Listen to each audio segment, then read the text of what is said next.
never thought silence could be so loud until I found myself alone in that ice cave. My breath creating ghostly clouds in the frozen air while my husband's footsteps disappeared into the distance above. The walls around me sparkled like 1,000 diamonds, beautiful and merciless, trapping me in what he believed would be my tomb.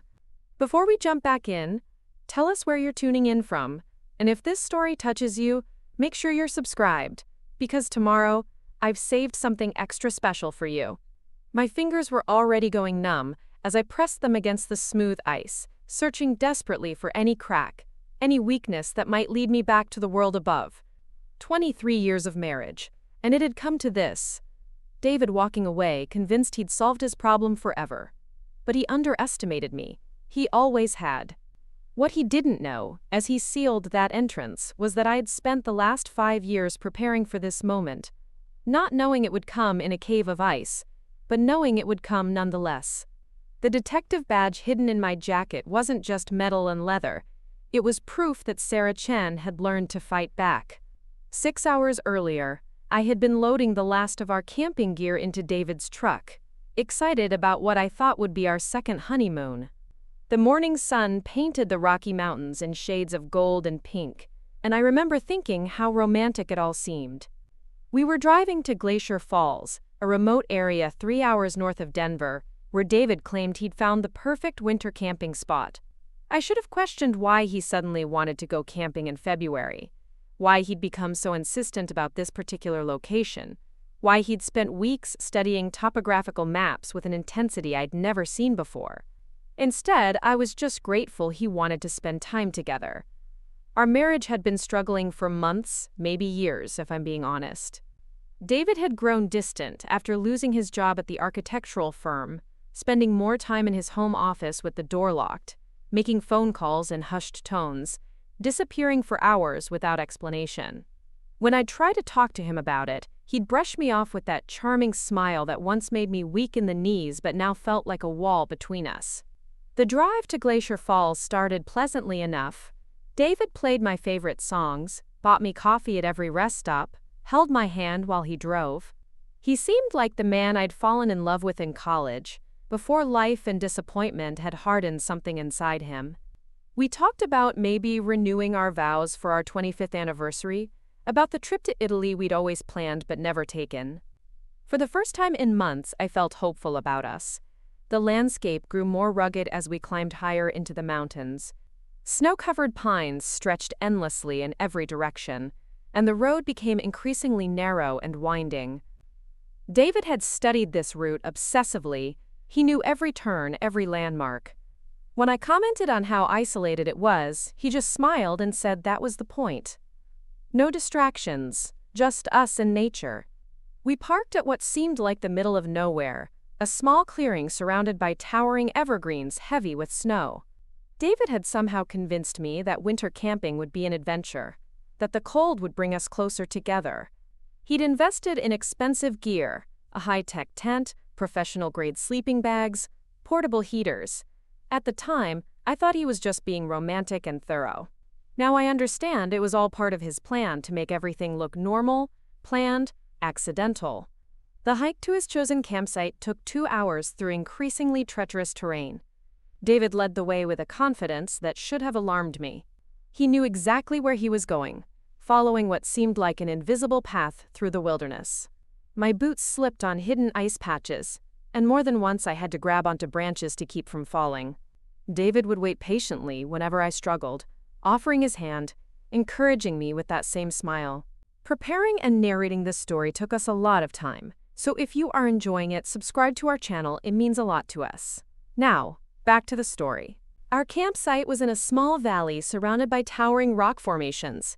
It was beautiful in a stark, intimidating way, like being at the bottom of a frozen cathedral. David pitched our tent with practiced efficiency while I gathered firewood, though finding dry wood proved nearly impossible. Everything was covered in snow or ice, and what little I could find was damp and reluctant to burn. That first night, huddled together in our tent with a small camp stove providing minimal warmth, David seemed more attentive than he'd been in years. He made hot chocolate, shared stories from our early dating days, held me close as the wind howled outside our thin nylon walls. I fell asleep feeling closer to him than I had in months, completely unaware that he was lying awake beside me. Watching the hours tick by on his watch, the next morning dawned gray and threatening. Dark clouds hung low over the mountains, and the air had that heavy feeling that promises a serious storm. David was already up when I woke, standing outside the tent studying the sky with an expression I couldn't quite read. When I joined him, he put his arm around me and suggested we explore some of the ice formations he'd read about online. There were supposed to be incredible ice caves carved by centuries of water flow, natural sculptures that few people ever got to see. I was hesitant. The weather looked ominous, and I've never been comfortable in enclosed spaces, but David was insistent. He'd brought specialized equipment, he said. Headlamps and ropes and everything we'd need to explore safely. This was a once-in-a-lifetime opportunity, he argued, and we might never get another chance. His enthusiasm was infectious, and despite my reservations, I found myself agreeing. The hike to the ice caves took us even deeper into the wilderness, following what David claimed was an old mining trail. The path was treacherous, covered in ice and snow, winding between massive boulders and along narrow ledges that dropped off into darkness. David moved with the sure-footedness of someone who'd made this journey before, though he claimed it was his first time here too. He carried most of our gear, insisting I just focus on following his footsteps and staying safe. The entrance to the ice cave system was almost hidden, a narrow opening between two massive rock formations that would have been easy to miss if you didn't know exactly where to look. David had somehow known exactly where to look. The opening was barely wide enough for one person, and immediately I felt my chest tighten with claustrophobia. The air that drifted out was shockingly cold, carrying with it the scent of minerals and ancient water. David went first, his headlamp beam dancing across walls of solid ice as smooth as glass. The cave opened up beyond the entrance into a series of chambers connected by narrow passages, each more breathtaking than the last. Thousands of years of flowing water had carved incredible formations, ice columns that reached from floor to ceiling, delicate frozen waterfalls, chambers that sparkled like crystal palaces. For the first hour, it truly was magical.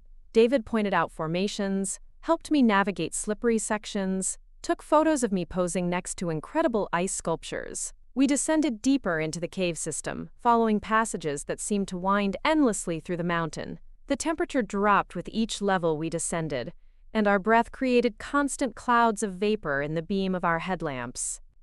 It was in the deepest chamber we explored that everything changed. The room was enormous, with a ceiling that disappeared into darkness above us and walls that curved away beyond the reach of our lights. The floor was mirror-smooth ice, treacherous to walk on but impossibly beautiful.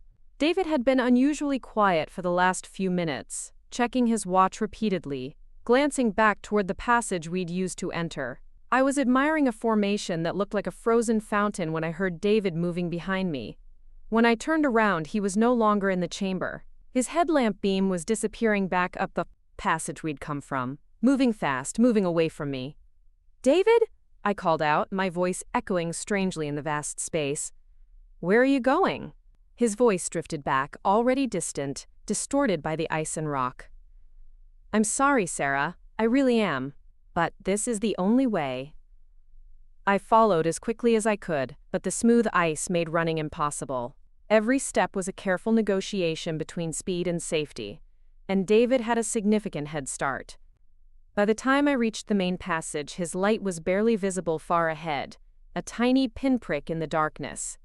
"David, wait!" I screamed, my voice cracking with panic. "What are you doing?" But he was already gone, and worse, I could hear sounds from above. Scraping, grinding, the unmistakable noise of rocks being moved. By the time I reached the entrance passage, gasping and sobbing, I could see that the narrow opening had been blocked. Heavy stones had been rolled into place, sealing the entrance as effectively as a tomb. I pressed myself against the barrier, pushing with all my strength, but the rocks were massive, clearly positioned with mechanical advantage from above. David had planned this meticulously. He'd brought tools, studied the location, prepared for exactly this moment. Through tiny gaps between the stones, I could see slivers of gray daylight, tantalizingly close but completely unreachable. That's when the full reality hit me. I was trapped alone in an ice cave system, deep underground, with limited supplies, and no one in the world who knew where I was. David had sealed me in here to die, and he'd done it in a place so remote that my body might never be found. He would return to Denver with a story about how I'd wandered off during our camping trip, how he'd searched frantically but found no trace of me. He'd play the grieving husband perfectly, accepting condolences and sympathy while secretly celebrating his freedom. But David had made one crucial mistake. He thought he knew who I was, thought he understood what I was capable of. He saw me as the same compliant, dependent woman he'd married 23 years ago, someone who would panic and give up when faced with impossible circumstances. What he didn't know was that Sarah Chen had spent the last 5 years transforming herself in ways he never bothered to notice. It started 3 years ago when I finally acknowledged what I'd been avoiding for months. David was having an affair. The signs had been obvious once I stopped making excuses for them. The late nights, the secretive phone calls, the way he'd suddenly become obsessed with his appearance, buying new clothes and cologne, spending hours at the gym. I'd confronted him once, tearfully, desperately, and he'd denied everything so convincingly that I'd almost believed him. Almost. Instead of falling apart, something inside me hardened. I enrolled in self-defense classes, telling David it was just for fitness. I started taking courses at the community college, rebuilding the career I'd abandoned when we got married. I learned to use computers, to research, to investigate. Most importantly, I applied to the police academy's civilian training program, eventually earning certification as a private investigator. David never noticed. He was too wrapped up in his secret life to pay attention to mine. While he thought I was taking yoga classes, I was learning to pick locks.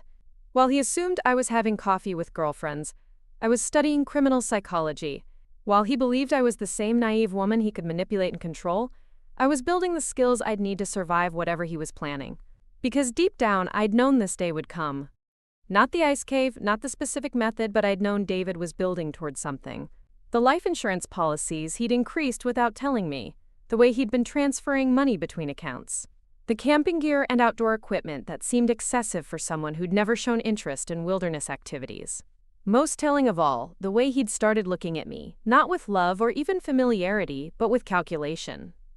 Standing in that frozen chamber, my breath creating clouds in the beam of my headlamp, I forced myself to think like the investigator I'd trained to be. Panic was David's ally. He was counting on me to break down, to waste precious energy and time in hysterics. Instead, I made myself inventory my resources and assess my situation with cold, professional detachment. I had my headlamp with extra batteries, a basic first aid kit, 2 energy bars, a bottle of water, and the emergency supplies I'd insisted on bringing despite David's protests. More importantly, I had knowledge he didn't know I possessed. During my investigation training, I'd studied cave rescue techniques, underground survival, and emergency escape methods. I'd also spent months researching the geology of this region, initially because I'd been suspicious of David's sudden interest in camping here. The ice cave system we were in was part of an extensive network carved by an underground river system.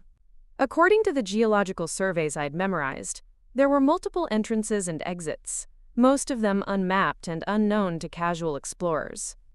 David had sealed the obvious entrance, but he didn't know about the others because he'd focused only on the information available to tourists and weekend adventurers. My first priority was warmth and light conservation. The temperature in the cave was well below freezing, and hypothermia would kill me long before dehydration or starvation. I found a chamber that offered some protection from air currents and created a small shelter using emergency blankets and my knowledge of thermal dynamics. Next, I began systematic exploration of the cave system, mapping each passage in my mind and looking for air currents that might indicate alternative exits. The work was slow and dangerous. One wrong step on the slick ice could result in a fall that would end my escape attempt permanently. But I'd trained for this, mentally if not physically, and I moved with careful purpose rather than desperate haste. Hours passed in the darkness, marked only by the gradual dimming of my headlamp as the battery drained. I rationed my energy bars, taking tiny bites to make them last, and allowed myself only small sips of water despite the dry air making me constantly thirsty. Most challenging of all, I fought the psychological pressure of being alone in the dark, surrounded by tons of rock and ice, with no guarantee that anyone would ever find me. It was during my third systematic exploration of the cave system that I found it, a passage so narrow I almost missed it, hidden behind a curtain of ice formations. Air moved through this passage, fresh air that carried scents of the outside world. Following it meant crawling through spaces barely wide enough for my body, squeezing through gaps that scraped against my jacket and backpack, but the air current grew stronger as I progressed.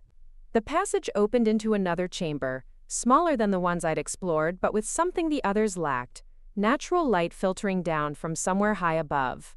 Looking up, I could see a shaft leading toward the surface, narrow and treacherous but definitely climbable. Ice had formed handholds and footholds along the walls, created by centuries of water seepage and freezing. The climb was the most terrifying thing I'd ever attempted. Each handhold had to be tested carefully. Some of the ice formations were solid, others would shatter under weight. My gloves grew slick with ice and condensation, making grip treacherous. Twice I slipped and caught myself just in time, my heart hammering as I pressed myself against the wall and forced my breathing to slow.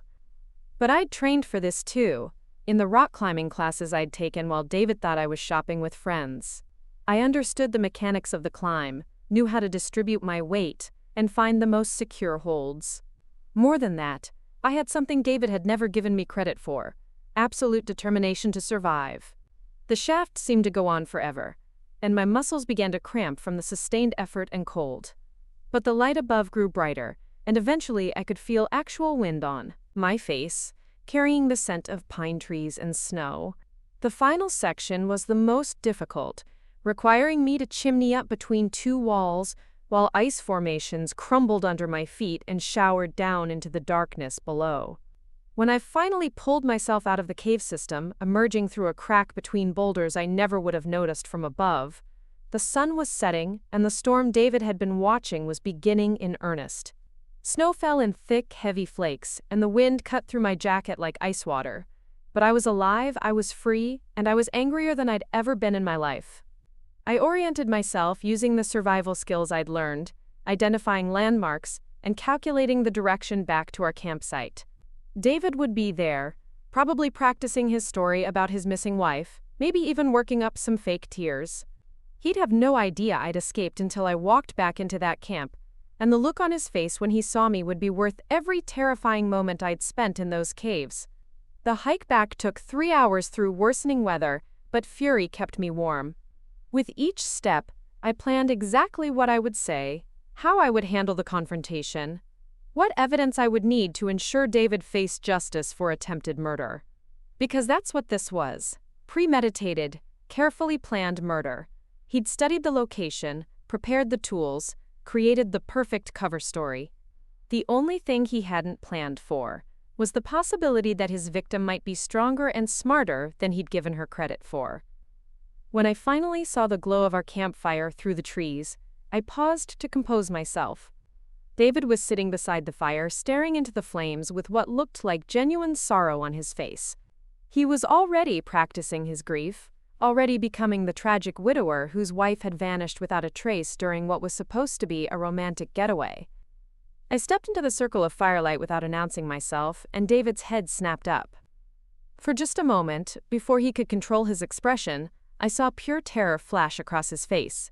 Then the mask slipped back into place, and he jumped up with what appeared to be overwhelming relief. "Sarah! Oh my God, where have you been? I've been searching everywhere." He rushed toward me as if to embrace me, but I stepped back, keeping the fire between us. "I was exactly where you left me, David, in that ice cave. The one you sealed shut after walking away." His face went through a series of micro-expressions: confusion, denial, calculation, then finally resignation. He was too intelligent to keep up the pretense when confronted with the impossible fact of my survival.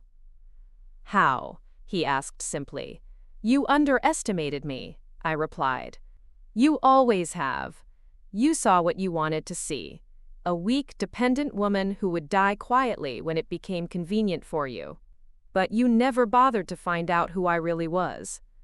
We stared at each other across the fire, and in that moment, 23 years of marriage crystallized into perfect clarity. David had never loved me, not really. I'd been a convenience, a prop in the life he wanted to project. When I became inconvenient, when his affair made him want freedom, when the insurance money became more attractive than my companionship, I became a problem to be solved rather than a person to be considered. "The police are already on their way," I lied smoothly. "I had a GPS tracker in my gear that you didn't know about. They've been monitoring my location this entire time." David's shoulders sagged as the weight of his failure settled over him. He'd planned so carefully, considered every angle, except for the possibility that his victim might have been planning too. The truth was, I hadn't called the police yet. Cell service was non-existent in this remote location, but I would, as soon as we got back to civilization. I had evidence now, not just suspicions. I had his actions, his choices, his attempt to murder me documented in my memory, and soon to be recorded in official statements. More than that, I had proof of something I'd only suspected before. I was stronger than I'd ever known. The woman who crawled out of that ice cave was not the same person who'd been pushed in. Sarah Chen had died in that frozen chamber, and someone new had climbed out, someone who would never again allow herself to be underestimated, manipulated, or betrayed. David was arrested 3 days later, charged with attempted murder. The investigation revealed the affair, the insurance policies, the meticulous planning that had gone into what he'd intended to be the perfect crime.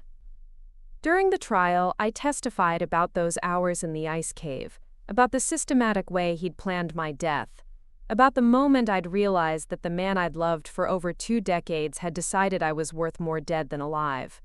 But I also testified about something else, about the discovery that I was capable of far more than I'd ever imagined. About learning that survival isn't just about physical strength or technical skills, but about refusing to accept someone else's definition of what you can do. The jury convicted David on all charges, and he was sentenced to 25 years in prison. I divorced him while he was awaiting sentencing, reclaimed my maiden name, and started the new life I'd been unknowingly preparing for during those years of secret training and education.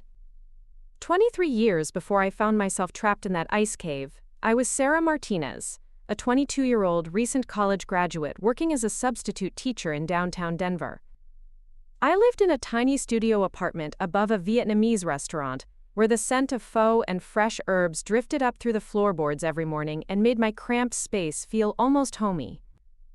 I had student loans that seemed insurmountable, a used Honda Civic that made concerning noises on cold mornings, and absolutely no clear plan for my future, beyond hoping to land a full-time teaching position. I met David Chen at a coffee shop called The Grind on a rainy Thursday afternoon in October. I'd been grading papers for hours, surrounded by empty coffee cups and crumpled tissues from fighting off what felt like my 3rd cold of the semester. My laptop battery was dying, my red pen was running out of ink, and I was questioning every life choice that had led me to spending my evening trying to decipher the handwriting of 7th graders who seemed to think punctuation was merely a suggestion. David appeared at my table like something out of a romantic comedy, tall and confident, with an easy smile and kind eyes behind wire-rimmed glasses. He was carrying architectural blueprints rolled under his arm and wearing a navy peacoat that looked expensive but not pretentious. When he asked if he could share my table since everywhere else was full, I almost said no. I was tired, probably looked terrible, and definitely wasn't in the mood for small talk with a stranger. But something about the way he asked made me reconsider. He wasn't pushy or entitled like so many men who approached women in coffee shops. He seemed genuinely polite, almost shy, and when I nodded toward the empty chair across from me, his smile was grateful rather than triumphant. We worked in companionable silence for nearly an hour. I noticed that he sketched while he worked. Not architectural drawings, but little doodles in the margins of his papers. Trees, birds, geometric patterns that turned into flowers. His hands were graceful, with long fingers that moved confidently across the page, and I found myself stealing glances at his work instead of focusing on my own. When my laptop finally died completely, I let out a frustrated sigh that was probably louder than necessary. David looked up from his blueprints and, without being asked, he slid a portable charger across the table. "Rough day?" he asked, and his voice was warm with genuine concern, rather than practiced pickup line smoothness. "Rough semester," I admitted, plugging in my laptop gratefully. Substitute teaching is basically professional chaos management, with occasional moments of actual education thrown in. He laughed, and it was a real laugh, not the polite chuckle men often gave when women complained about their jobs. "I can imagine. I'm David, by the way, and I promise I'm not usually in the habit of eavesdropping on strangers' electronic difficulties." "Sarah," I replied, finding myself smiling despite my exhaustion. "And I promise I'm not usually this much of a walking disaster. Today is just special." That led to our first real conversation, which stretched long past when either of us had finished our work. David told me about his job at Morrison & Associates, where he designed commercial buildings and occasionally got to work on more interesting projects like community centers and schools.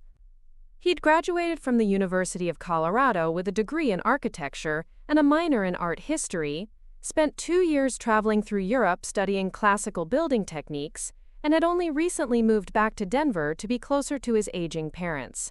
I told him about my dreams of becoming a full-time English teacher, about the novel I'd been writing in stolen moments between grading and lesson planning, about growing up in a small town where everyone expected me to marry my high school boyfriend and stay forever. I disappointed a lot of people by choosing college over early marriage, by moving to the city, by believing I could build something bigger than what my hometown had to offer. David listened with the kind of attention that was rare in my experience with men my age. He asked thoughtful questions, remembered details from earlier parts of our conversation, and never once made me feel like I was talking too much or aiming too high. When I mentioned my novel, he didn't ask what it was about with that barely concealed skepticism most people showed when discussing unpublished fiction. Instead, he asked if I'd always wanted to be a writer and seemed genuinely interested in my answer. By the time the grind announced last call, we'd been talking for 4 hours. David walked me to my car, and when he asked if I'd like to have dinner sometime, I said yes before my usual overthinking could kick in. There was something about him that felt safe and exciting at the same time, like the possibility of adventure without the danger of recklessness. Our first date was at a small Italian restaurant in the Highlands neighborhood, the kind of place with checkered tablecloths and wine bottles turned into candle holders. David had made reservations, arrived exactly on time, and brought me a single yellow tulip, because he'd remembered me mentioning that roses always seemed too formal for first dates. It was a small gesture, but it showed he'd been paying attention to details I hadn't even realized I'd shared. Over dinner, our conversation flowed as easily as it had in the coffee shop. David told me about his travels, describing the Gothic cathedrals of France and the ancient Roman aqueducts, with the enthusiasm of someone who genuinely loved both the artistry and engineering of beautiful buildings. He showed me sketches from his travel journals, detailed drawings of architectural details he'd found particularly inspiring. I shared stories about my students, the moments of breakthrough that made all the frustration worthwhile, like when a kid who'd claimed to hate reading suddenly got excited about a book that spoke to them. David listened with the same attention he'd given my dreams about writing, asking about specific students and remembering their names when I mentioned them in later conversations. The evening ended with a kiss goodnight in the parking lot, gentle and sweet and perfectly timed. David didn't push for more, didn't make assumptions about what the evening meant or where it was leading. He simply said he'd had a wonderful time and hoped we could do it again soon. We fell into a comfortable pattern over the following weeks. David would pick me up after school on Fridays, and we'd explore different neighborhoods in Denver, trying new restaurants or attending art gallery openings, or simply walking through parks and talking about everything and nothing. He introduced me to architectural history through weekend drives to see interesting buildings, teaching me to notice details I'd never paid attention to before, the way light played through windows, the mathematical precision of geometric patterns, the stories buildings told about the people who'd designed and inhabited them. I introduced him to the world of literature and teaching, sharing books I loved and bringing him to poetry readings at local bookstores. He started sketching while I read to him, creating visual interpretations of stories and poems that showed how carefully he listened to language and imagery. After 3 months of dating, David invited me to meet his parents at their house in Lakewood. Frank and Linda Chen had immigrated from Taiwan in their 20s, built a successful import business, and raised David to appreciate both his cultural heritage and his American opportunities. They welcomed me with warmth that felt genuine rather than polite, and I could see where David had learned his thoughtfulness and consideration for others. The dinner was elaborate. Linda had spent the entire day cooking traditional dishes she thought I might enjoy, checking multiple times to make sure I wasn't vegetarian or allergic to anything. Frank showed me photographs from their early years in Colorado, stories about building their business from nothing, and watching Denver grow and change around them. They asked about my family, my career goals, my interests, and seemed genuinely pleased when David mentioned that I was working on a novel. David has always been drawn to creative people, Linda told me while we cleared dishes together. Even as a child, he preferred drawing to sports, preferred reading to television. I think he understands the artist's heart. That evening, as David drove me home, he seemed nervous in a way I hadn't seen before. He kept adjusting his rearview mirror and clearing his throat, and I began to wonder if the family dinner had gone worse than I'd thought.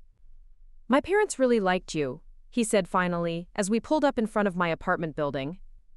"They told me so while you were getting your coat." "I liked them too," I replied honestly. "They raised an incredible son." David turned off the engine and sat quietly for a moment, staring out at the city lights. "Sarah, I need to tell you something. These past few months with you have been the best of my life. I know it's early, and I don't want to scare you away, but I'm falling in love with you." The words hung in the air between us, honest and vulnerable, and exactly what I'd been hoping to hear but hadn't dared to expect. I reached over and took his hand, feeling the calluses from years of drawing and drafting, the steadiness that had attracted me from that first day in the coffee shop. "I'm falling in love with you too," I whispered, and when he kissed me this time, it felt like a promise. 6 months later, David asked me to move in with him.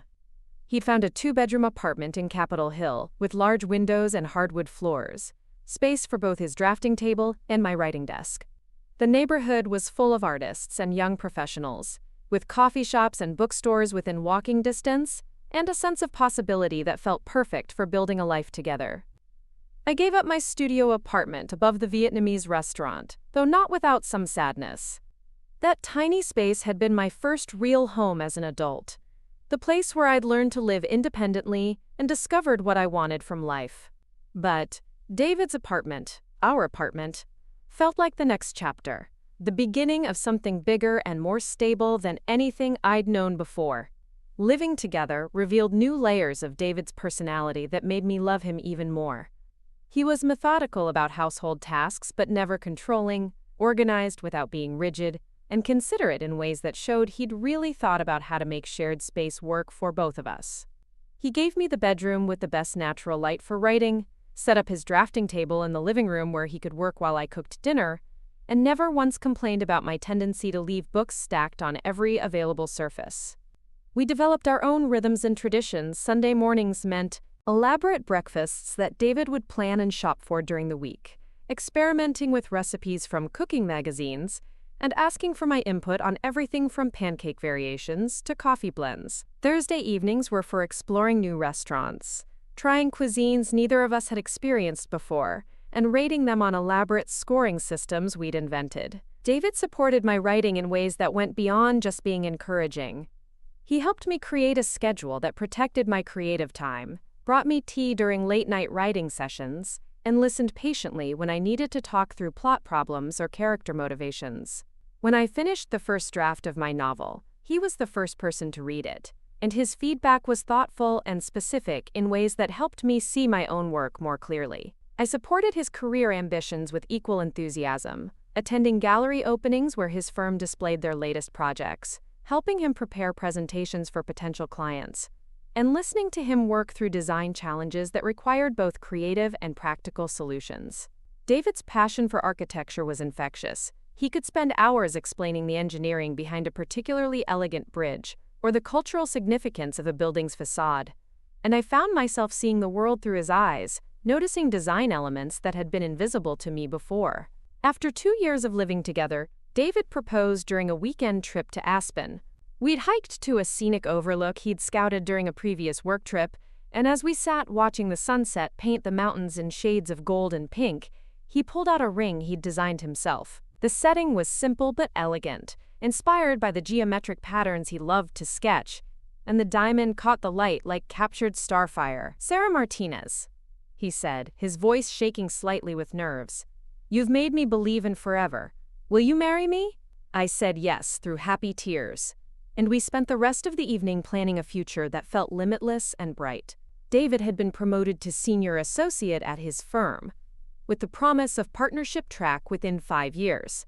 I'd finally landed a full-time teaching position at a middle school in Cherry Creek, with supportive administration and motivated students. My novel was making rounds with literary agents, and while I hadn't found representation yet, the feedback had been encouraging enough to keep me hopeful.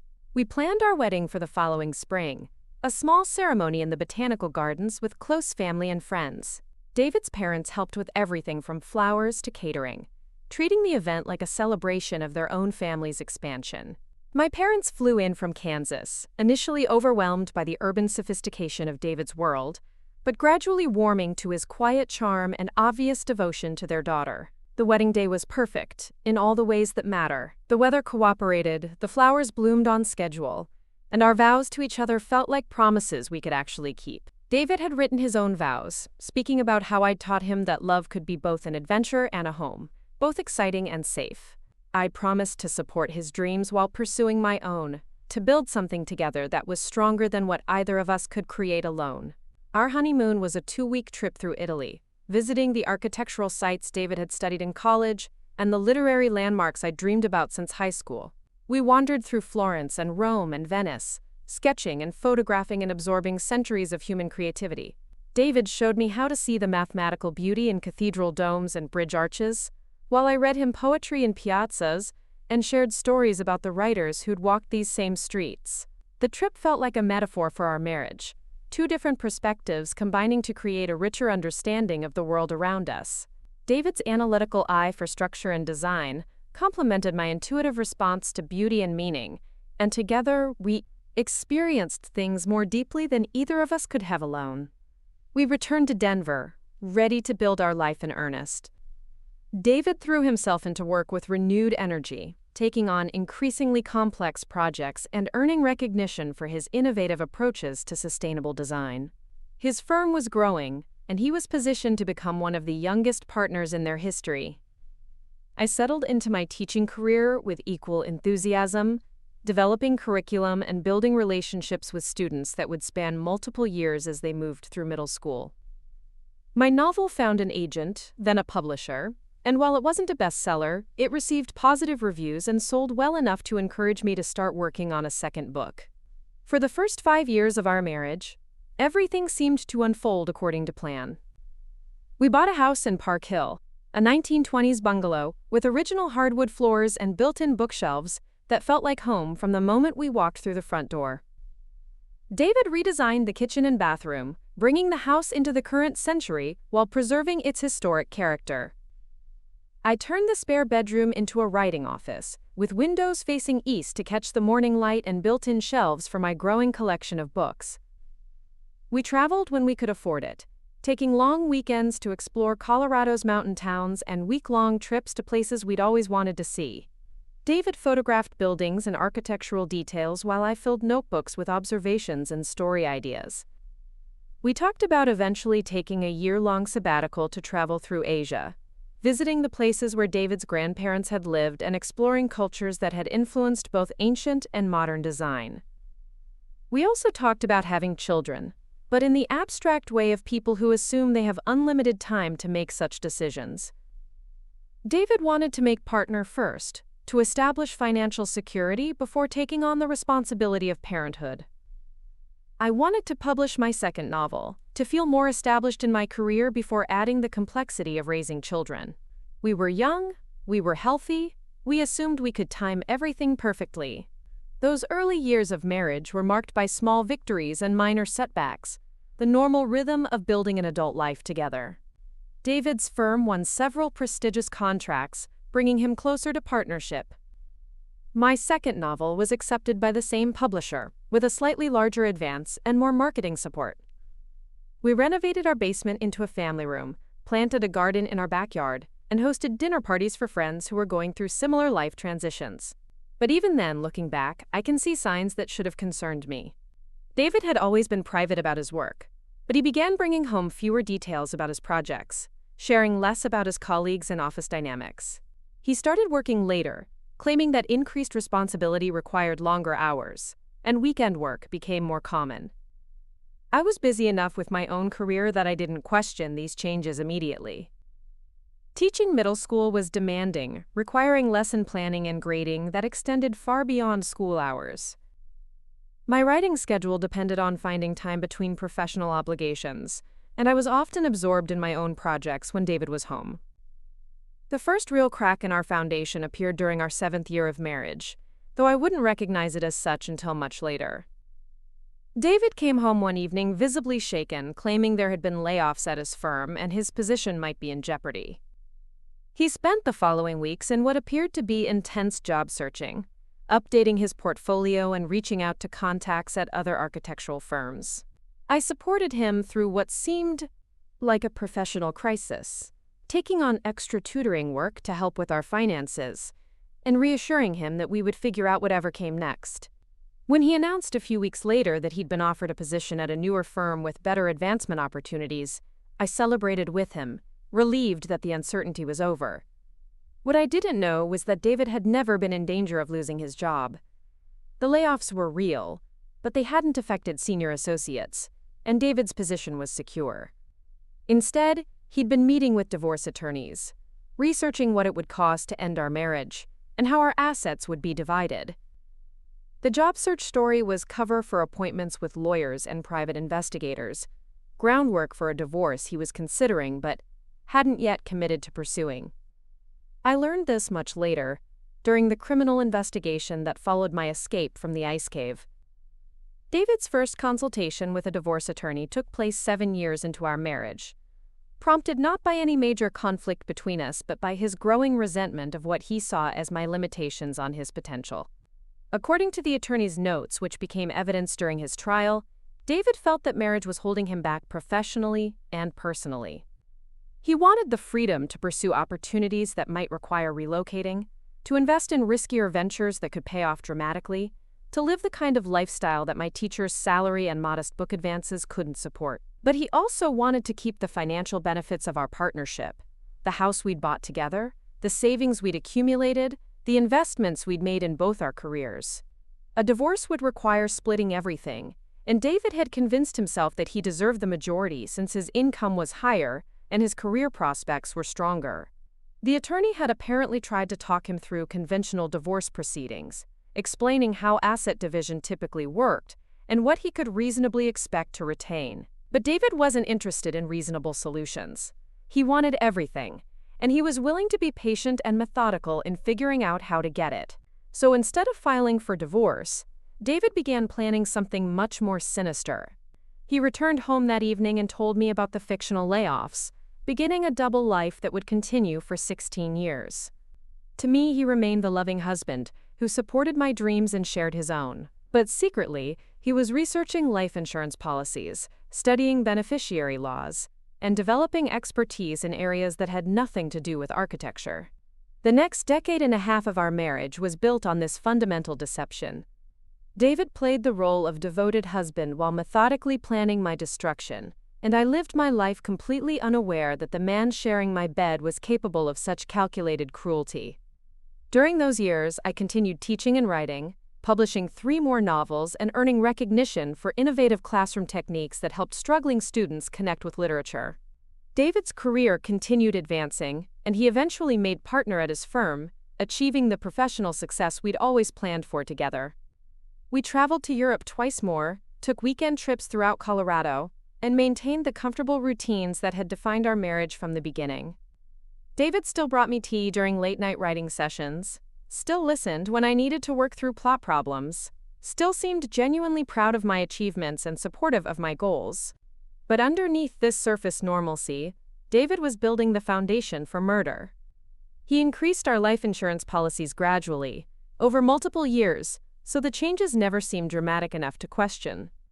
He began researching wilderness survival, cave systems, and emergency rescue procedures, disguising his interest as research for potential architectural projects in remote locations. Most cunningly, he began establishing an interest in outdoor activities that had never appealed to him before. He started hiking, claiming he needed more physical activity to balance his sedentary work life. He took wilderness first aid courses, joined photography groups that explored remote locations, and gradually built a credible identity as someone who genuinely enjoyed backcountry adventures. I supported these new interests the same way he'd always supported mine, happy that David was finding fulfillment outside of work, and pleased that his new hobbies gave him stories and experiences to share. When he suggested we start taking camping trips together, I agreed enthusiastically, seeing it as an opportunity to spend quality time together away from the distractions of daily life. Our first camping trips were genuinely enjoyable. David had researched equipment thoroughly and invested in high-quality gear that made outdoor sleeping comfortable, even for someone like me who preferred indoor plumbing and climate control. He planned routes that balanced scenic beauty with accessible hiking, and he was patient with my inexperience and initial anxiety about sleeping in a tent. These trips became an annual tradition, something we both looked forward to as a break from routine and a chance to experience Colorado's natural beauty together. David documented our adventures with photographs and sketches, creating albums that chronicled our shared experiences in the wilderness. What I didn't realize was that each trip was also reconnaissance for David's ultimate plan. He was learning my stamina levels, my comfort zones, my reactions to challenging or frightening situations. He was identifying locations remote enough for his purposes and testing equipment that could serve multiple functions. Most importantly, he was establishing a pattern that would make our final trip seem completely normal and expected. By the time David suggested winter camping as our next adventure, we'd been taking annual wilderness trips for 3 years. His interest in exploring ice formations and winter landscapes seemed like a natural evolution of his growing expertise in outdoor photography and his professional appreciation for natural architecture. I trusted him completely, the way I'd trusted him for 23 years of marriage. When David said he'd found the perfect location for winter camping, I never questioned how he'd discovered this remote area or why he was so confident about conditions and access routes. When he insisted on bringing extra equipment and emergency supplies, I assumed he was being appropriately cautious about the increased risks of cold weather camping. Even when we reached the isolated campsite and David seemed to know exactly where he was going, I attributed his confidence to thorough research and preparation. David had always been methodical about planning our trips, and his attention to detail was one of the things I'd always appreciated about his approach to shared adventures. I had no way of knowing that David had visited this location multiple times without me, that he'd spent months studying the terrain and cave systems, that every aspect of our winter camping trip had been planned with lethal precision. The loving husband who held my hand during the drive to Glacier Falls was the same man who'd been planning my murder for 16 years, and his ability to maintain that facade even as he led me toward what he believed would be my death still takes my breath away. The David Chen I'd fallen in love with in that coffee shop, the man who'd brought me yellow tulips and listened to my dreams and built a life with me brick by brick, had never really existed. Or perhaps he had existed, briefly, before resentment and greed corrupted whatever capacity for love he'd once possessed. But I didn't know any of this as I loaded camping gear into his truck that final morning, excited about what I thought would be another adventure we'd share together. I trusted the man driving me into those mountains the same way I'd trusted him every day for over 2 decades of marriage, completely and without reservation. That trust, and my ignorance of who David had really become, was what made his betrayal so devastating, and his shock at my survival so complete. He'd counted on my continued naivete, on my assumption that the man I'd married was incapable of the kind of calculation required for perfect murder. David's mistake wasn't just underestimating my ability to escape from his trap. His mistake was failing to realize that the woman who'd fallen in love with his facade was capable of becoming someone entirely different when her survival depended on it. The changes in David started so subtly that I dismissed them as natural evolution, the way people grow and adapt over the course of a long marriage. Looking back now, I can see that what I interpreted as personal growth was actually the gradual emergence of someone I'd never really known, someone who'd been hiding behind a carefully constructed mask for our entire relationship. It began with small things that seemed insignificant at the time. David started password protecting his computer, claiming his firm had implemented new security protocols for client confidentiality. He began taking phone calls in his home office with the door closed, explaining that increasing project complexity required more detailed discussions with contractors and engineers. When I'd bring him coffee during these calls, he'd thank me with a smile but wait until I left before continuing his conversation. His work schedule became increasingly erratic. Some evenings he'd come home exhausted, claiming he'd been putting in 12-hour days on urgent deadlines. Other nights he'd arrive energized and talkative, eager to hear about my day and share stories about interesting projects or amusing interactions with colleagues. The inconsistency puzzled me, but David's explanations always seemed reasonable, and I was dealing with my own professional challenges that demanded most of my attention. My third novel had been struggling to find its footing. The story felt forced, the characters wooden, and I was beginning to wonder if my previous successes had been flukes rather than indicators of genuine talent. I spent most evenings wrestling with revisions that seemed to make the manuscript worse rather than better, and I was grateful that David seemed to understand my need for space and silence while I worked through my creative difficulties. What I didn't realize was that David's apparent understanding and support was actually relief that I was too distracted to pay close attention to his increasingly suspicious behavior. While I struggled with fictional characters who wouldn't come to life, David was developing a real-world persona that was entirely fabricated, designed to deceive the person who knew him best. The first concrete sign that something had fundamentally shifted came during our 15th wedding anniversary dinner. David had made reservations at the same Italian restaurant where we'd had our first date, a romantic gesture that initially touched me deeply. He'd even brought me yellow tulips, just like that first evening when we'd been nervous strangers trying to impress each other.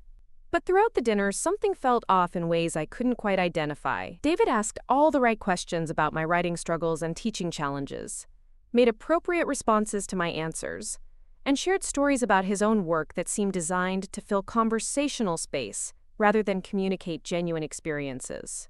It was as if he was performing the role of attentive husband rather than actually being present with me.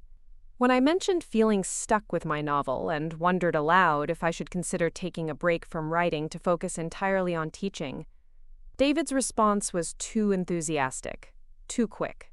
He immediately began outlining how a simplified life might be exactly what we both needed, how removing the pressure of publication deadlines could strengthen our marriage and reduce the stress that had been building between us.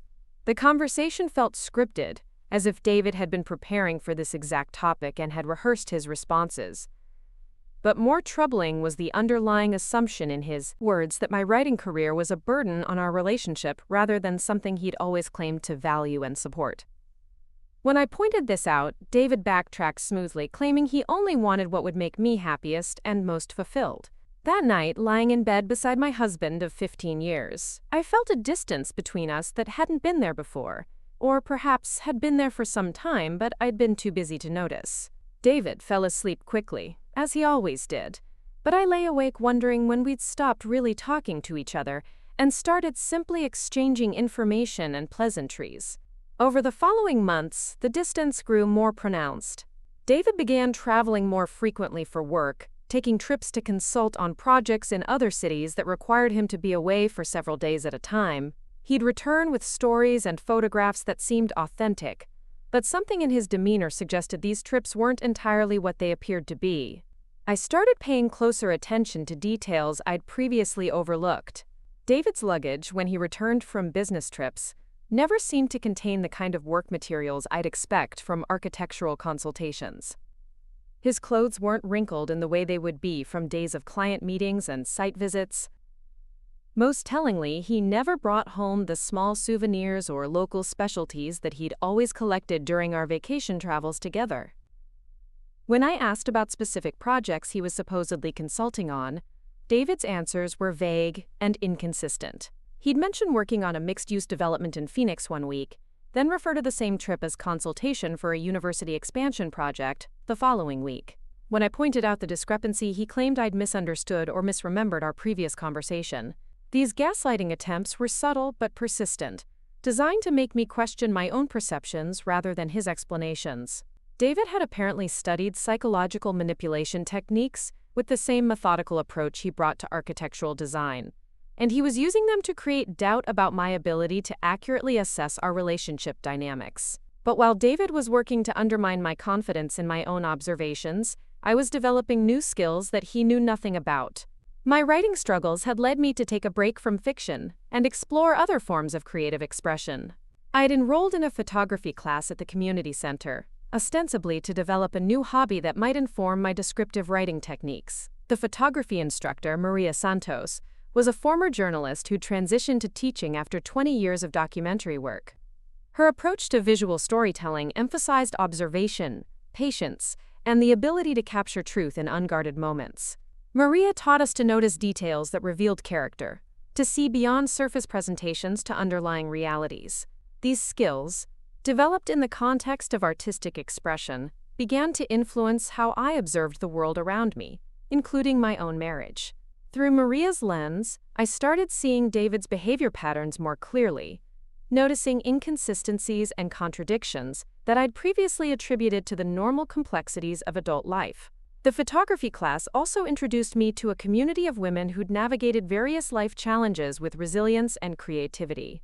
During coffee breaks and informal conversations after class, I heard stories about divorce, career changes, personal reinvention, and survival that expanded my understanding of what was possible when circumstances demanded dramatic adaptation. One woman, Janet Morrison, had discovered her husband's affair through careful observation of the same kinds of behavioral changes I was noticing in David. Another, Carmen Rodriguez, had survived financial fraud perpetrated by a business partner who'd been systematically stealing from their shared company for years. These women shared strategies for gathering information, protecting assets, and preparing for worst-case scenarios while maintaining normal facades. I began applying some of these strategies to my own situation, not because I suspected David of anything specific, but because something in my gut was telling me to pay attention and prepare for possibilities I didn't want to consider. I started keeping copies of important financial documents in a safe deposit box David didn't know about. I opened a separate savings account and began depositing small amounts from my teaching salary and occasional freelance writing income. Most importantly, I started documenting the inconsistencies in David's stories and behavior patterns. I kept a private journal where I recorded his claimed travel schedules, the explanations he gave for late nights and changed plans, and the details of our conversations that didn't quite align with previous discussions. This documentation process revealed patterns that were impossible to ignore.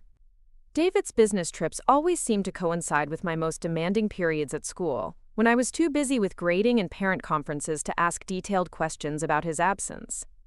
His work emergencies consistently occurred on evenings when I had writing group meetings or social commitments with friends, as if he was monitoring my schedule and timing his unavailability strategically. The realization that my husband might be deliberately deceiving me was devastating, but not in the way I'd expected. Instead of feeling heartbroken or angry, I felt a strange sense of clarity, as if pieces of a puzzle I'd been unconsciously assembling were finally clicking into place. The David who claimed to support my writing but seemed relieved when I struggled with creative blocks. The David who encouraged my independence but subtly undermined my confidence in my own perceptions. The David who planned romantic gestures that felt more like performances than genuine expressions of affection. Armed with this new awareness, I began paying even closer attention to David's behavior, and what I discovered was far more troubling than a simple affair. David wasn't just hiding where he spent his time. He was systematically preparing for something that required extensive planning and resources. I discovered this quite by accident when I needed to use David's computer to print airline tickets for a conference I was attending. David was in the shower, and his laptop was open on the kitchen table with several browser tabs active. One tab showed a website for wilderness survival equipment. Another displayed topographical maps of remote areas in Colorado's backcountry. A third contained articles about hypothermia symptoms and cold weather survival statistics. My immediate assumption was that David was planning some kind of surprise adventure for us, perhaps an elaborate camping trip to celebrate our upcoming anniversary. But as I scrolled through his browsing history, a different picture emerged. David had been researching these topics for months, with a focus that suggested more than casual interest in outdoor recreation. He'd visited websites about cave systems, underground survival techniques, and emergency rescue procedures. He'd read extensively about missing persons investigations, how search and rescue operations were conducted, and what factors influenced the likelihood of finding someone lost in wilderness areas. Most disturbing, he'd researched life insurance policies, beneficiary procedures, and what documentation was required to claim death benefits when no body was recovered. The pattern of research suggested someone planning either an extremely dangerous adventure or something much more sinister. Given David's methodical personality and the deceptive behavior I'd been documenting, I couldn't convince myself that innocent explanations were likely. That evening, after David had gone to bed, I returned to his computer and began systematically documenting what I found. I photographed screen captures of his browsing history, copied URLs and article titles, and created a timeline that showed the progression of his research interests.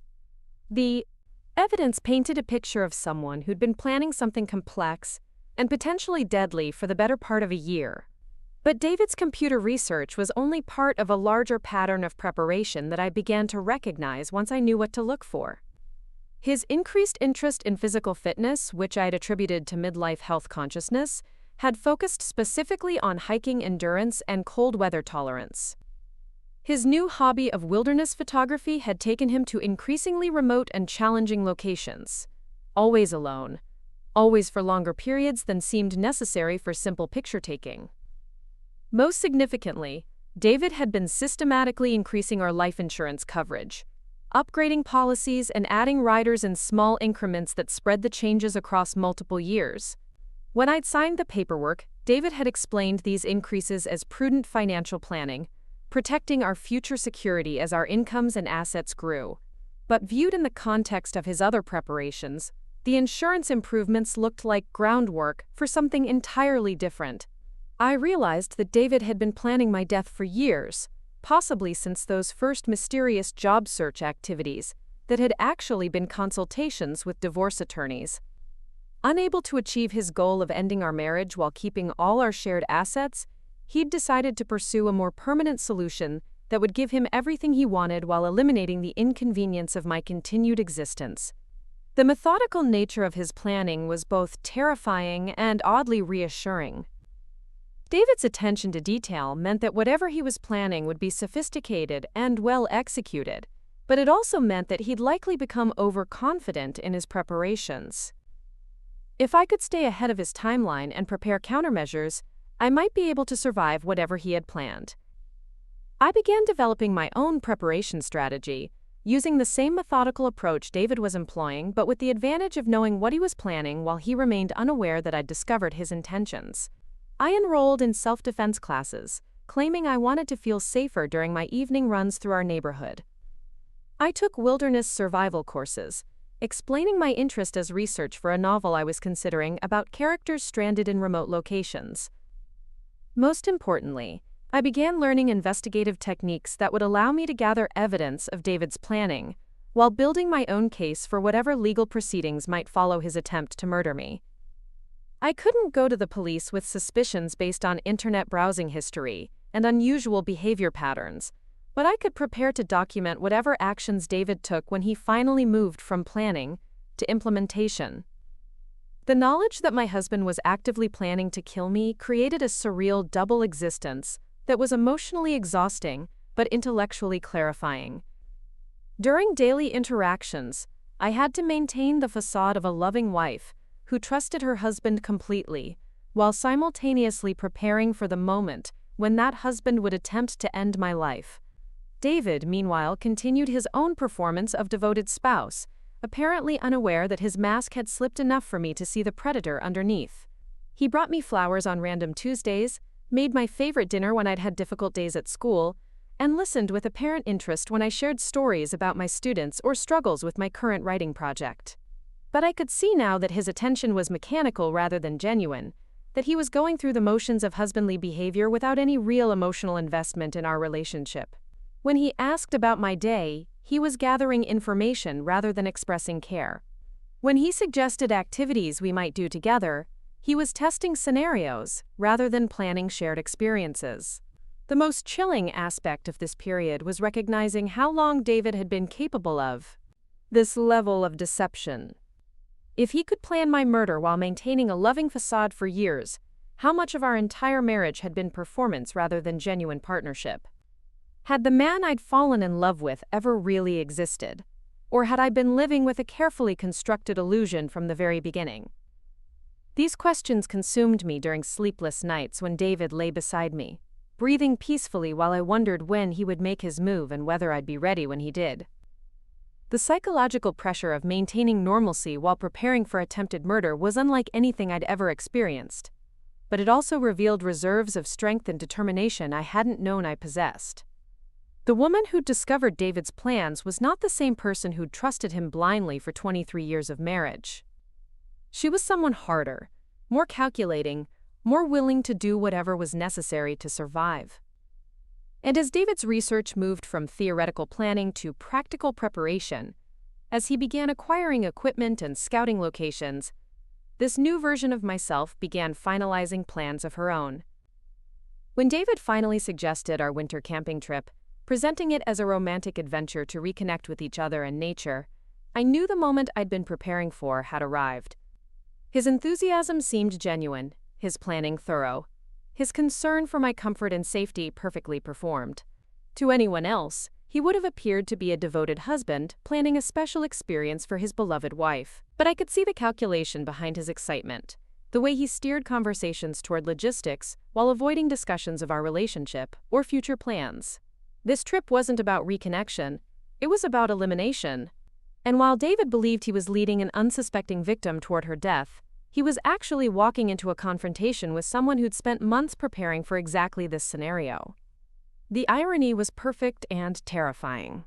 David thought he was executing the perfect crime against a woman who trusted him completely. Instead, he was about to discover that the wife he'd been planning to murder had become someone entirely different. Someone who'd been preparing for this moment just as methodically as he had.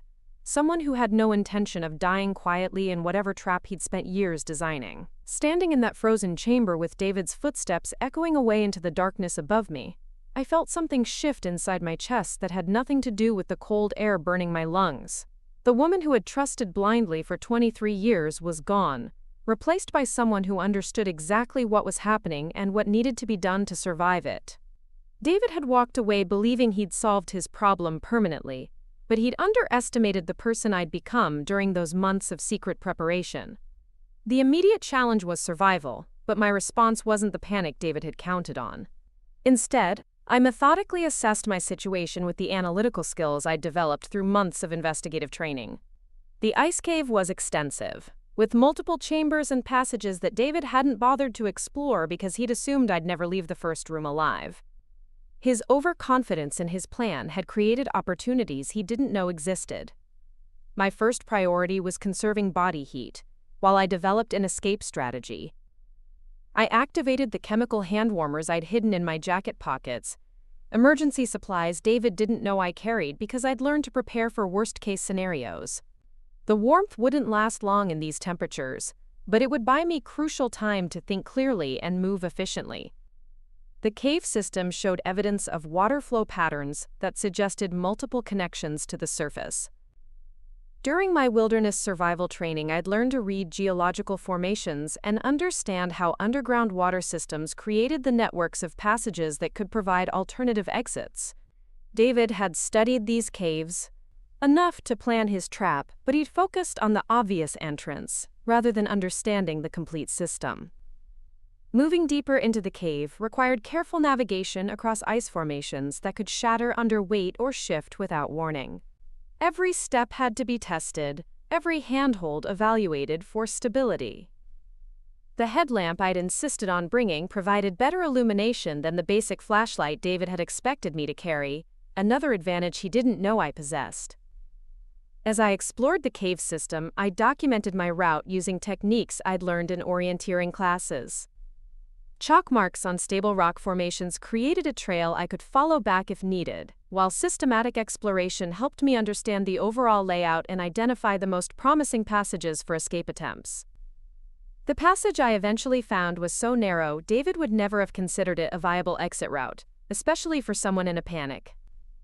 But months of yoga and flexibility training had prepared me for exactly this kind of physical challenge. The space required me to remove my bulky jacket and push it ahead of me while squirming through gaps barely wider than my shoulders.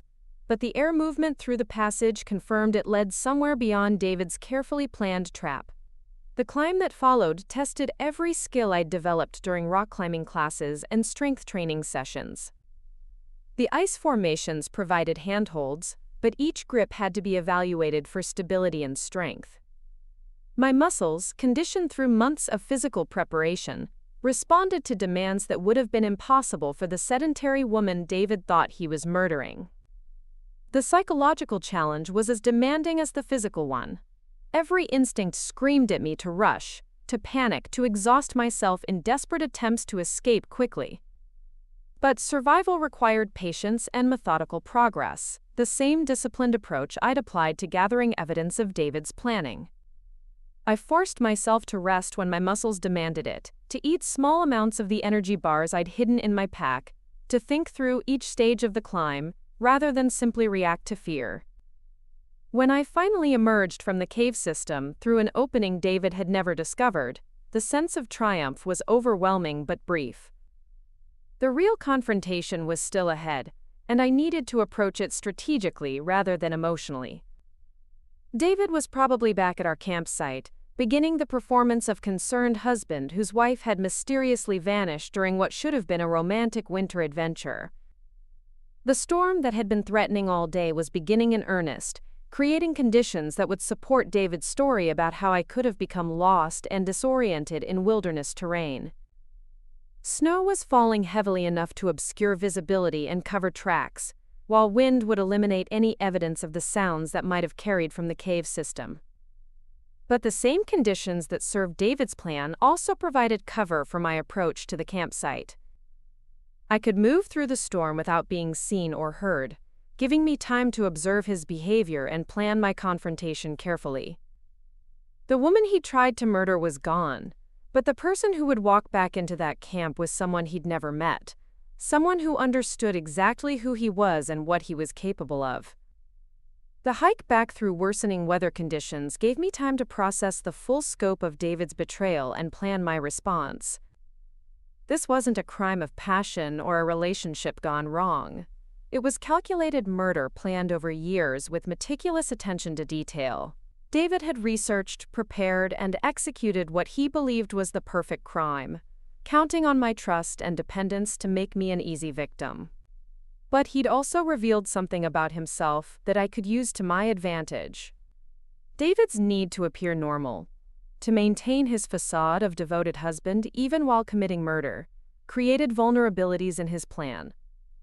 He would expect me to die quietly and disappear completely, allowing him to return to Denver with a tragic story that would earn sympathy rather than suspicion. When I didn't die as planned, when I walked back into his world with evidence of his attempt on my life, David's carefully constructed identity would collapse. The man who'd spent years planning the perfect crime would find himself exposed and defenseless, facing consequences he'd never seriously considered, because he'd been so confident in his ability to manipulate and control. As I approached our campsite through the swirling snow, I could see David sitting by the fire, staring into the flames with an expression I'd never seen before. It wasn't grief or concern for my welfare, it was satisfaction, the look of someone who'd successfully completed a challenging project. He was already mentally rehearsing the story he'd tell about my disappearance, probably calculating how long he'd need to wait before returning to civilization to report me missing. The moment when I stepped into the circle of firelight was unlike anything I'd experienced in 23 years of marriage. For the first time, I saw David's true face when his mask slipped completely. The terror in his eyes wasn't fear for my safety.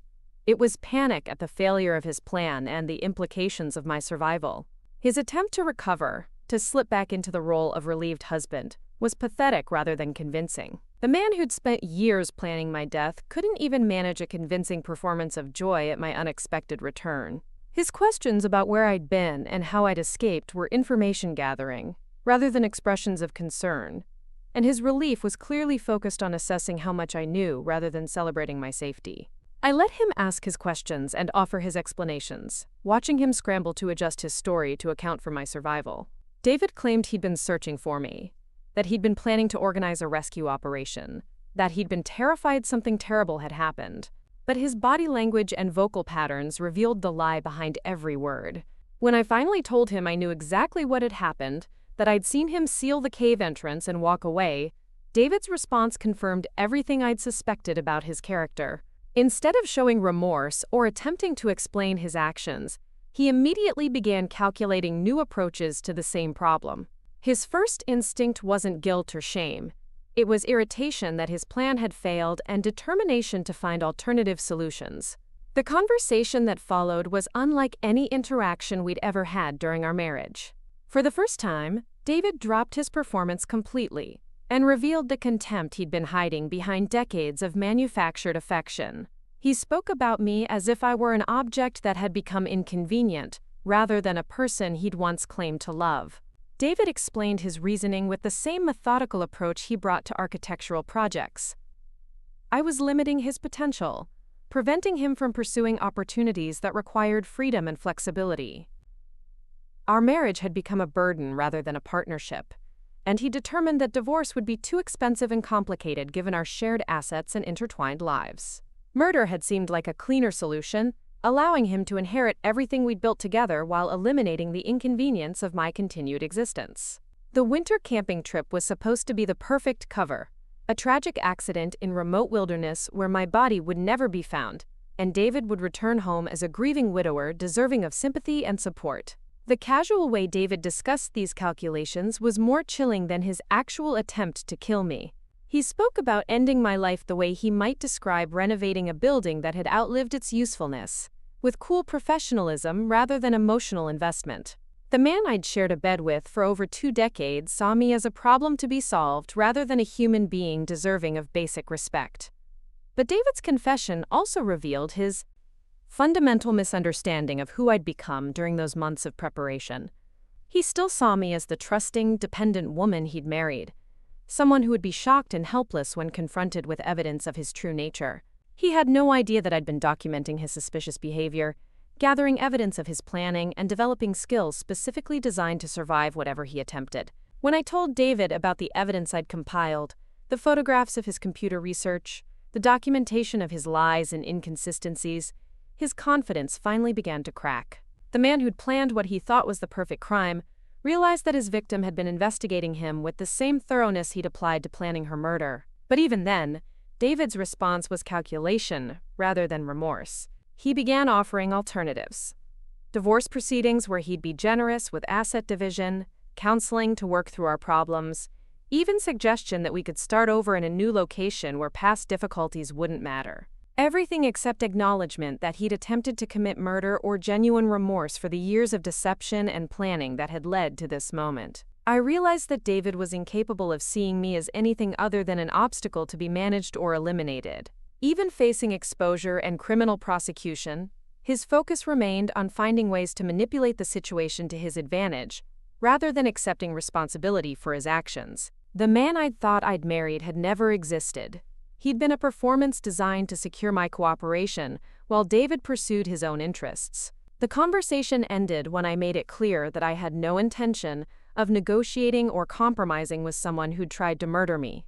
David's attempt to kill me hadn't been a momentary lapse in judgment or a crime of passion.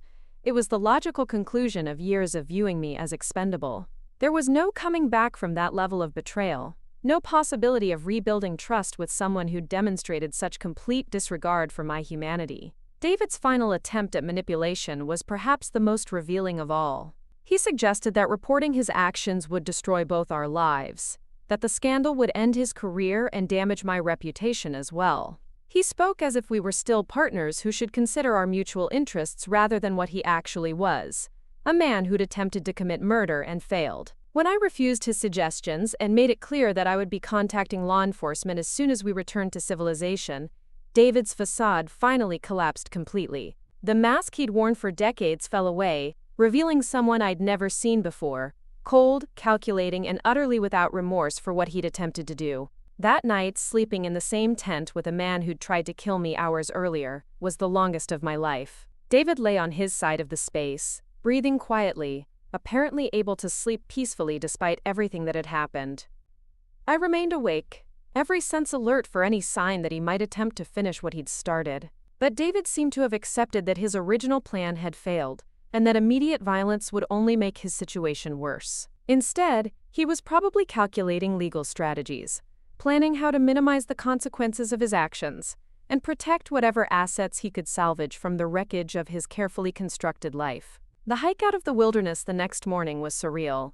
David maintained polite conversation, asking about my comfort level and suggesting rest stops, performing the role of considerate husband one final time. But there was no warmth behind the performance, no genuine concern for my welfare.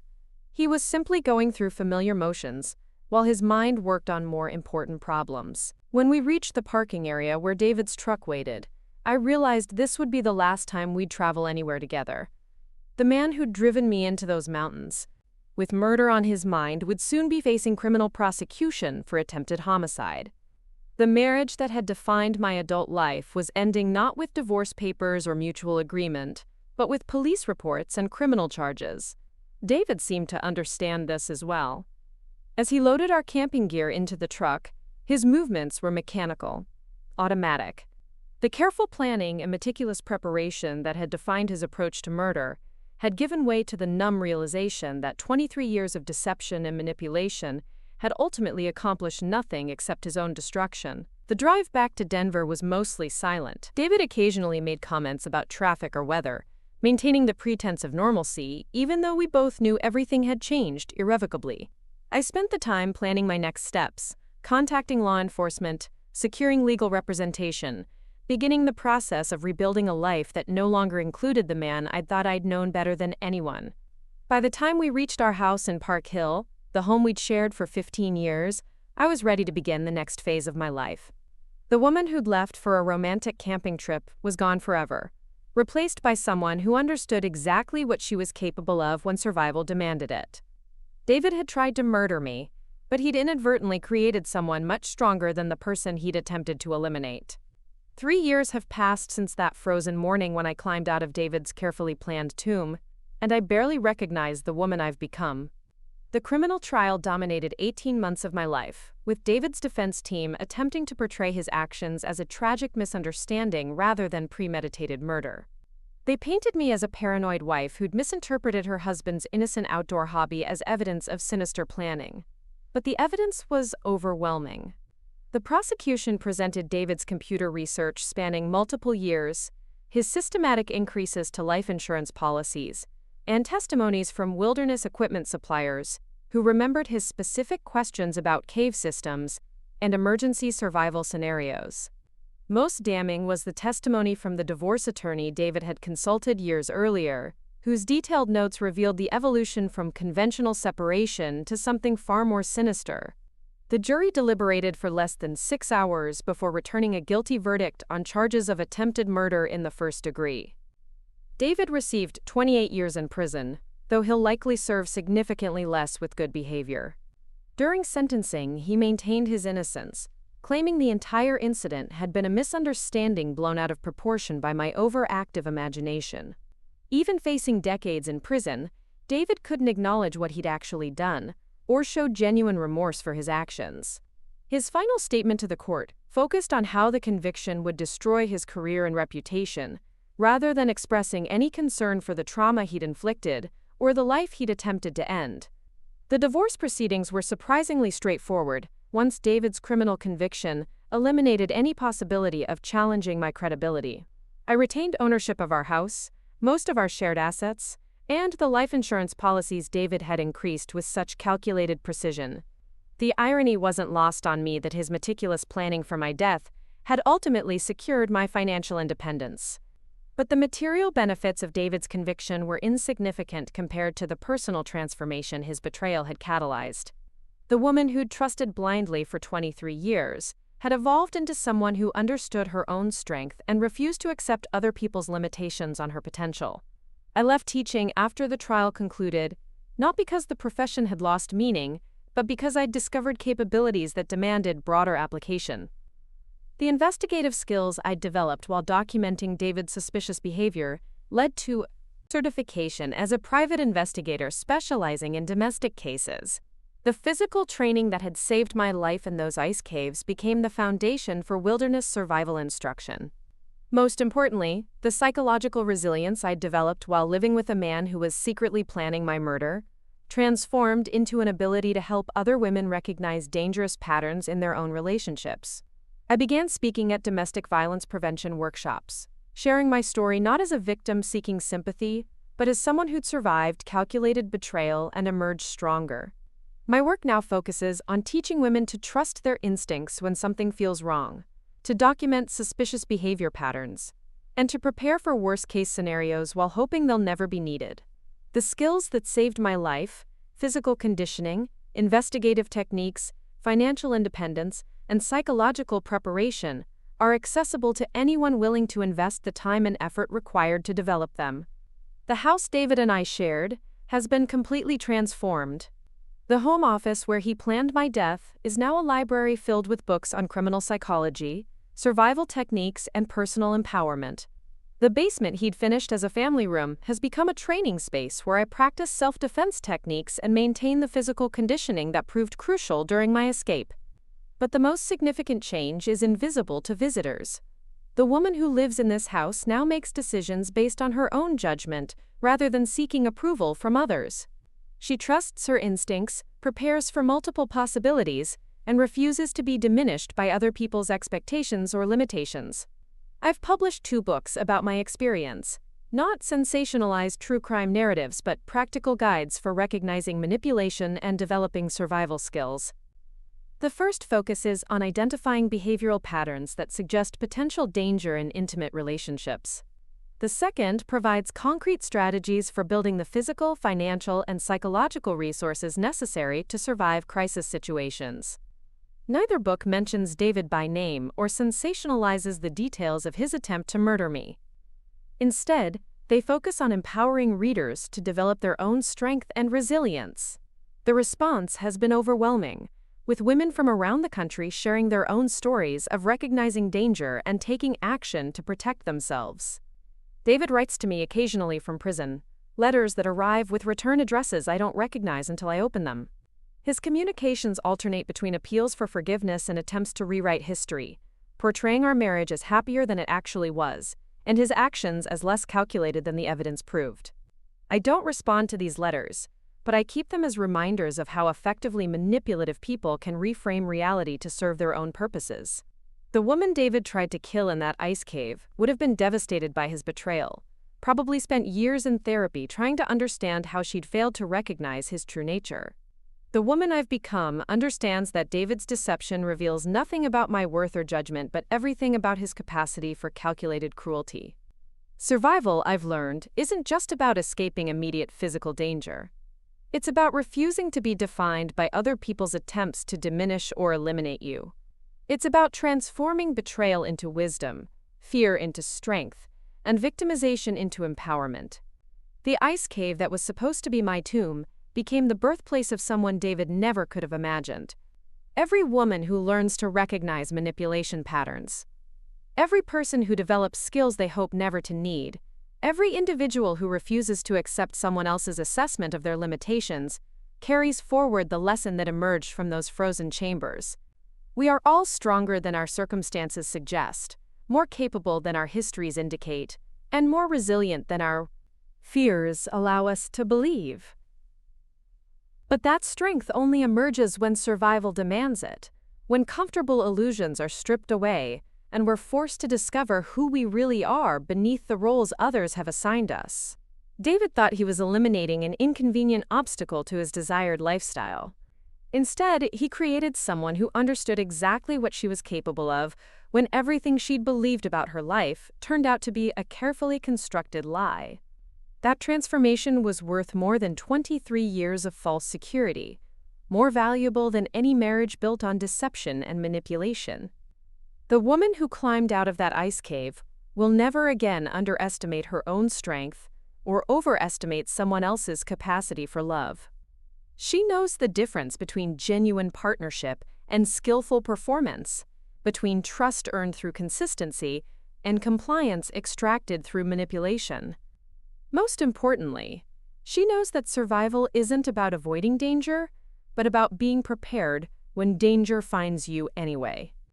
And in a world where threats often come disguised as protection, that knowledge isn't just valuable, it's essential. Up next, you've got two more standout stories right on your screen. If this one hit the mark, you won't want to pass these up. Just click and check them out.